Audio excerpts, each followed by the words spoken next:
Counsel for the Judicial Crisis Network, Carrie Severino. But listen, this is really interesting, late-breaking information. Dan, I'll go to you first. What do you make of this, that potentially the committee's talked to a man who says it may have been me? I don't make much of it, frankly. This information was not gathered during any kind of FBI investigation. I assume it was Republican senators on the phone with someone. But there are no witnesses. You know, it's very reminiscent of a story we heard very similar to this one just last week when Ed Whalen blamed some other guy for committing the assault. But Carrie, what man would come forward and potentially expose themselves to this kind of even criminal accusation? I mean, there's so much we don't know, but it's bizarre. I think at this point, yeah, we really don't know what to make of it because we've had a lot of stuff thrown around, allegations that within hours being made of them were retracted earlier today on Twitter, things like that. So we have to be careful not to prejudge this. We do. But my understanding is that I think for at least in the year we're talking about, 1982, the statute of limitations would have passed on that. But, who knows? I think we're going to have to wait to see maybe tomorrow. Hopefully we'll learn a little more about this. Very interesting. Okay. One thing we do know, they will ask her, Republicans will certainly ask Dr. Blasey Ford about this, and I assume she will have a very measured, credible answer. Yeah, I think we're all. It goes to whether she is remembering it correctly, which is the crux of the case. And if this is a sworn statement from this man, and whether his name goes public, it'll be a very interesting development to see how she reacts to this tomorrow. I think we're all looking forward to hearing from her. And you heard from the polygraph expert that we had with her, and in his account of what she told him as well. So he's talked to her. The committee hasn't, but we'll all hear from her tomorrow. Okay, so let's talk about what we expect tomorrow. This is what GOP Senator Kennedy, who is a member of the committee, said about how this is going to go tomorrow. We have no plans whatsoever to try to have any gotcha moments or go Catwoman or Batman on anybody. I mean, the purpose of this is to allow Dr. Ford and Judge Kavanaugh to tell their stories. And her team negotiated this around the clock with the Senate Judiciary Committee. This is what they've arrived at. Do you feel tomorrow will be a fair process? Are you satisfied that we're going to get to hear from everybody and hear both sides? Absolutely not. I mean, I do think that she will provide a very serious, compelling, powerful, credible story tomorrow. But do I think the process has been fair? Absolutely not. But will tomorrow be fair? Will tomorrow be fair? I think, it remains to be seen. However, it is interesting to see that Republican senators, several of them have already vilified and bullied her, even before they've heard her comments tomorrow.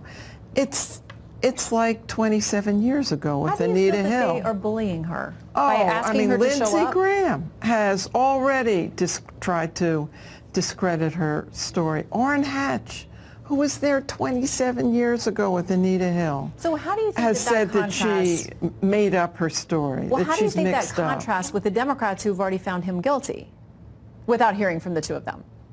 Well, look, I think there's actually a lot of space between saying this story doesn't add up as to Brett Kavanaugh and saying that I don't think anyone's saying she's making this stuff up. I think it's a matter of we're talking about 30-some years ago, and memories, could have been confused at the time, could fade. So I do think that this is going to be an opportunity to hear from both sides. I'm excited to hear that it's not going to just be 21 different senators questioning. I wish both sides had gone the route of having an experienced person have a coherent line of questioning. But I think it's going to be very valuable to finally have a chance to go through this. No, this hasn't been a fair process. The fair process would have been to follow the regular order, like Senator Feinstein did not do, to call for a confidential investigation that would have protected Dr. Ford, that would have protected Judge Kavanaugh's reputation. We didn't go down that road. Unfortunately, every one of these allegations has been, even after people said, let's have the FBI investigate things, each new allegation they pushed to the media before having the FBI look at it. So that isn't really fair to anyone. Let me ask you really quickly, this is the best we can do, because today your group has been very supportive of this nomination, and today there were some articles suggesting you guys were backing off. Where are you tonight? Oh no! They took one line out of an MSNBC interview out of context. I spent the whole interview defending Kavanaugh. We absolutely stand firmly behind Judge Kavanaugh and are looking forward to his hearing tomorrow. I'm looking forward to his confirmation. We know your group has spent a lot on ads. We know both sides are spending a lot of money on this. It's not like anything I think we've ever seen before, but we'll see it in new tomorrow. Starting at 9 a.m., we got coverage. Thank you both for coming in. Thank you. All right, the lesson this week: politics is a game that turns players into monsters and monsters into players. When Dianne Feinstein got Dr. Ford's allegation, she was a player. But rather than hold a private meeting about these allegations, which would have protected the families and lives of both Kavanaugh and Ford, Feinstein sat on it until it could only become a show trial, one held in honor of Merrick Garland. And here's the key part: it normalized collateral damage. You know what collateral damage is? You drop a bomb and innocent people die. The mob in that room knew their bomb would destroy reputations, humiliate a family, scar two kids. But they did the math politically. Collateral damage was worth it. So they unleashed the public accusations, leaking to accomplices, something Feinstein couldn't quite deny with conviction, because in the end, the Ford letter went from Feinstein to the media. Feinstein doesn't know how this happened. How could it? She investigated right there on camera. Can you tell us that your staff did not leak it? Oh, I don't believe my staff would leak it. I have not asked that question directly, but I do not believe do you know they that? would. I mean, how in the world could that get in the hands of the press? The answer unless the is people- no. The staff Have you said they asked did not. have you asked your staff or other I staff just members did. on the Judiciary Committee? Pardon me? Well, Jennifer reminds me I've asked her before about it, Well, and that's true. Well, somebody leaked it if it wasn't you. Well, it was, I'm telling you, it was not, I did not. Oh, embarrassing. Call it a mystery, call it transubstantiation, but for sure it was a miracle, one that created a hell no one would want to endure. Happily for Feinstein and friends, the target still entered the Coliseum. This is way bigger than he said, she said. This is we said.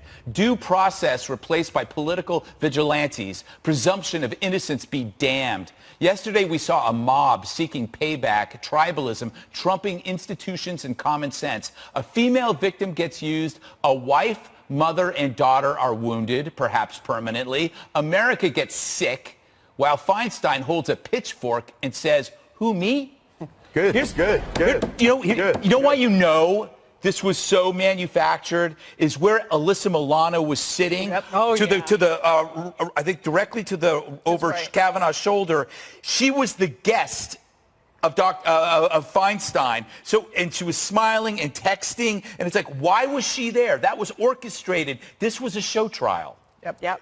A show trial that had the intended effect. Yes. Look where we are today. Mm-hmm. You had a situation where when Kavanaugh came back off the ropes, someone talked to him at lunchtime after Dr. Ford's testimony and said, "Listen, dude, you want this job? You get out there and you fight for this job." Yeah. He got up, using that boxing analogy. He went back out there and he swung and he did it. He had the momentum. He got back on top. He was cruising toward that nomination. Then Jeff Flake happened. Right. And I'm a University of Arizona Bear Down graduate. Jeff Flake happened. Oh, yeah, Bear Down. So Jeff Flake happened. And for anyone, as a former activist attorney myself, if you think that those noisy demonstrators have no impact other than making a nuisance of themselves, you should talk to the two ladies who confronted Jeff Flake in that elevator. They made history. They made him. He's not. It doesn't seem like the strongest rod in the shed anyway. He collapsed.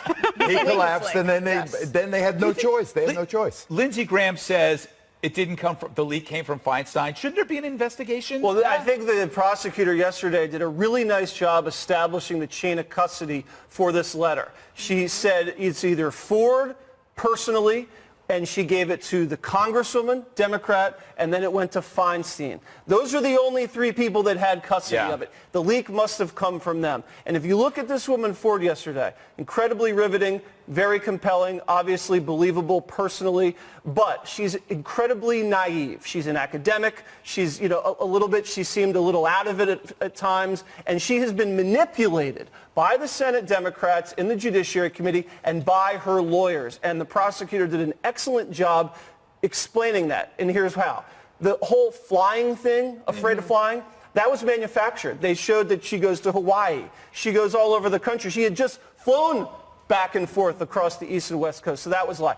It was also established that she never even heard the invitation to come interview her on the West Coast. Her lawyers were keeping that from her. Now, also. isn't that a lie? I mean, isn't that against the...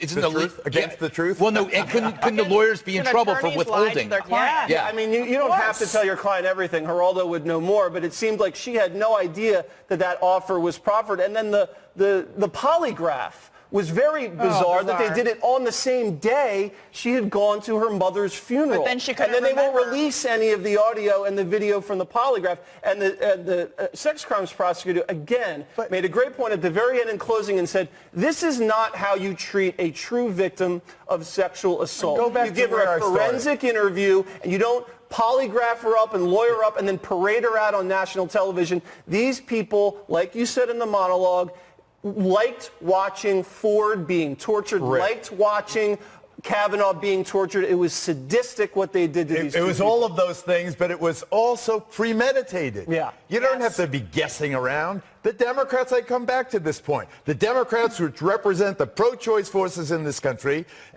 they were holding the weak hand. The pro-life forces, represented by the Republicans, holding the stronger hand. The Democrats desperate. What do? Aha, they get the golden ticket. The golden ticket in the form of the Dr. Ford accusations. How are we going to use this to the best effect? We're going to hold it. We're going to hold it. We're going to look like we're losing. Then guess what on the left? There, what about this? Grassley What had about said this? when this first came up, no, we're holding the vote on Monday. We're not extending it to Thursday for a hearing. That's it. Hard We're not to playing do. games.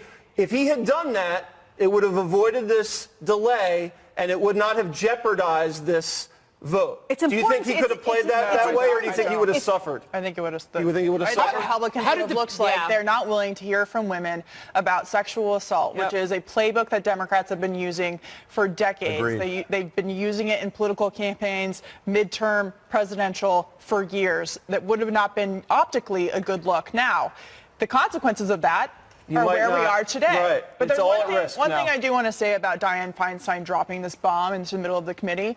Her staff and Senator Grassley's staff used to actually have a pretty good relationship.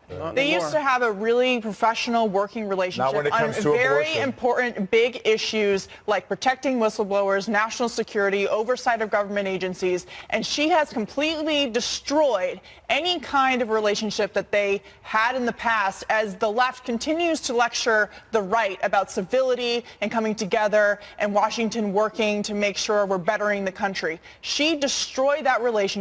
It was a good one, and she has a lot of explaining to do. And as Greg mentioned, there should be an investigation. Isn't about where that Feinstein letter doing came this because from. she's in trouble too with the left in California? Maybe, but I think that this is big. You have to go back to this. I was a young lawyer when Roe v. Wade was argued and passed.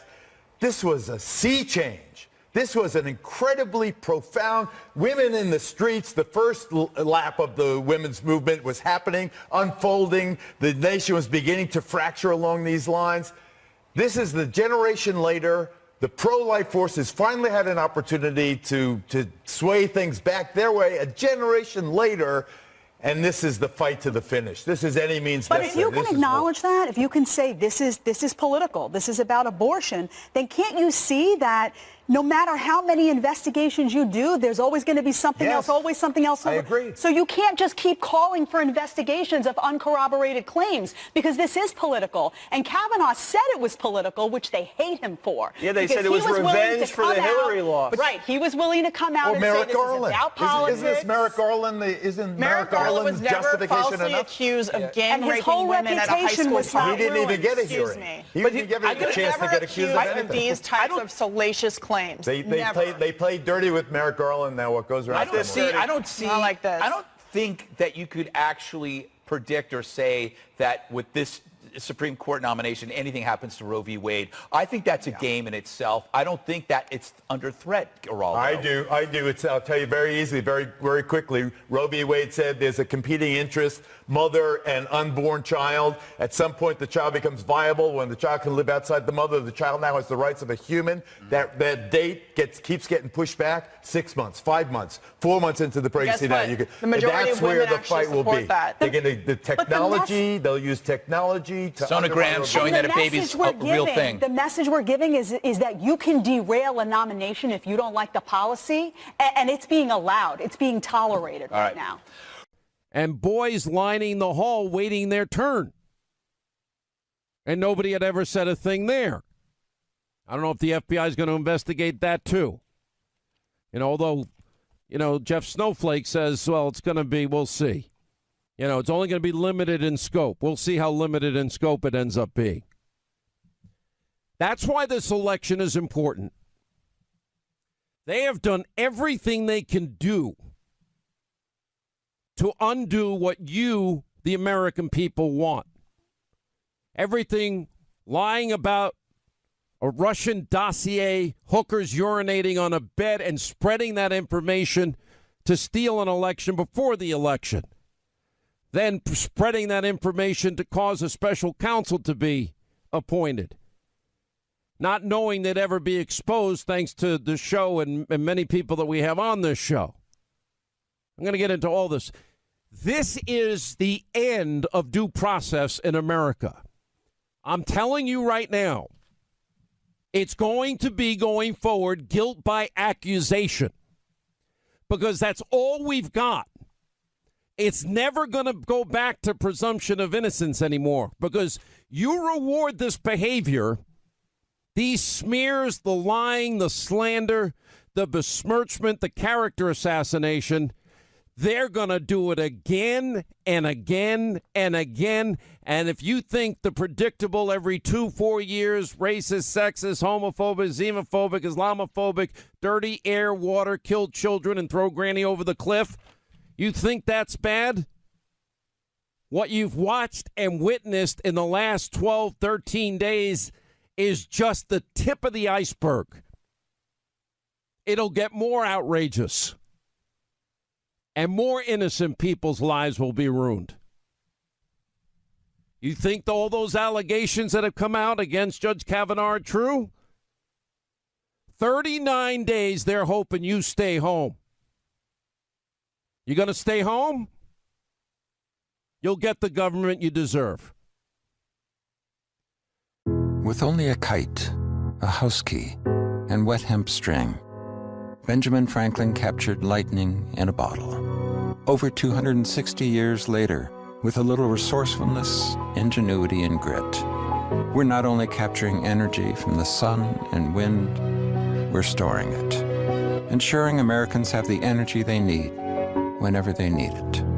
Learn more about the nation's leader in energy storage at nexteraenergy.com. So the FBI, and I'll play it again in the next half hour, the FBI doesn't make conclusions. They don't make recommendations. And an FBI investigation, what are they going to investigate? They're going to go back and they're going to do what has already been done by the Senate committee. And that is that they're going to talk to the 4 witnesses that Professor Ford listed to corroborate her claims and what she was alleging. They all made sworn statements under the penalty of perjury. Felony, rather. That includes everybody there, including an eyewitness that was in the room, Mark Judge. If you review everything she claims from 36 years ago, there is nothing new unless somebody wants to admit that they committed a felony. That is the only way possible that something can change with the 1-week pause. And that is what is infuriating to me. And everybody knows it. And if this all stands and the Democrats do what I suspect, you're going to be hearing a lot more next week. Just put your money down on it. Then they get to now make more accusations. We need more weeks. And then it's all guilt by accusation. No presumption of innocence or due process. It's dead. I have been speaking with a number of people on the other side. We've had conversations ongoing for a while with regard to making sure that we do due diligence here. And I think it would be proper to delay the floor vote for up to, but not more than 1 week, in order to let the FBI continue to do an investigation limited in time and scope to the current allegations that are there, and limited in time to no more than 1 week. And I will vote to advance the bill to the floor with that understanding. And I've spoken to a few other members who, on my side of the aisle, that may be supportive as well. But that's my position. I think that that we ought to do what we can to make sure that we do all due diligence with a nomination this important. And I want to say that this committee has acted properly, and the chairman has bent over backwards to do investigations from this committee and to delay this vote in this committee for a week so that that Ms. Ford, Dr. Ford, could be heard, and she was yesterday. So that's with that agreement, I will vote to advance the bill to the floor. I don't know if this is going to continue onward or are we going to get a vote, but again, I'm here, so I'm not out there watching because I can't be. Out of great respect, although maybe we'll go watch together. Okay, we'll watch together. But I think it will work out very well for the country. I just want it to work out well for the country. If that happens, I'm happy. Have you thought at all about a replacement for Judge Kavanaugh? Not even a little bit. Not even a little bit. What's your message to Murkowski and his colleagues? I have no message. I mean, they have to do what they think is right. There's no message whatsoever. They have to do what they think is right. They have to be comfortable with themselves, and I'm sure that's what they are. Would you be willing to reopen the background investigation into Kavanaugh? I'm going to rely on all of the people, including Senator Grassley, who's doing a very good job. That'll be a decision that they're going to make, and I suspect they'll be making some decision soon, whether to take a vote or to do whatever else they want to do. I will be totally reliant on what Senator Grassley and the group decides to do. Are you going to talk about Venezuela today? We're going to talk about Venezuela. I was waiting for that question. We will be discussing Venezuela, among many other things. All right, that was the president responding to events from earlier today. Jeff Flake out of nowhere after saying that he would support, and they did advance in the Senate Judiciary Committee along a party line vote to send the nomination of Judge Kavanaugh to the full Senate. But as you heard, Jeff Flake has said, well, I'm doing it, but I want this. And that's not how it works. It's going to be Mitch McConnell who ultimately decides whether or not there's going to be a 1-week FBI investigation. But I just want to step back from the process here and just remind you, reviewing the charges of Professor Ford. She made in July, of course, early July, and then later July to Dianne Feinstein, dating back 36 years. And I've said, and everybody else, I think, has wanted Professor Ford to be heard because the allegations are so serious, and she was. And we heard from Judge Kavanaugh also yesterday. In the case of, just to recap, that there are a lot of issues as it relates to, well, Professor Ford didn't remember where the incident happened.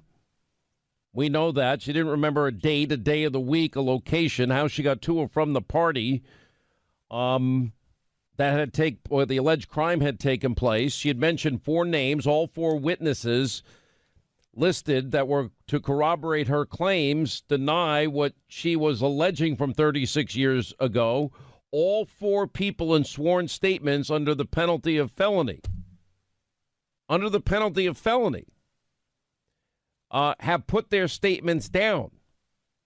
Mark Judge is in the room and he has no recollection of any such thing like this ever happening. And one of Professor Ford's best friends has said, simply put, Leland Kaiser, Her lawyer put out a statement. She does not know Mr. Kavanaugh, has no recollection of ever being at a party or at a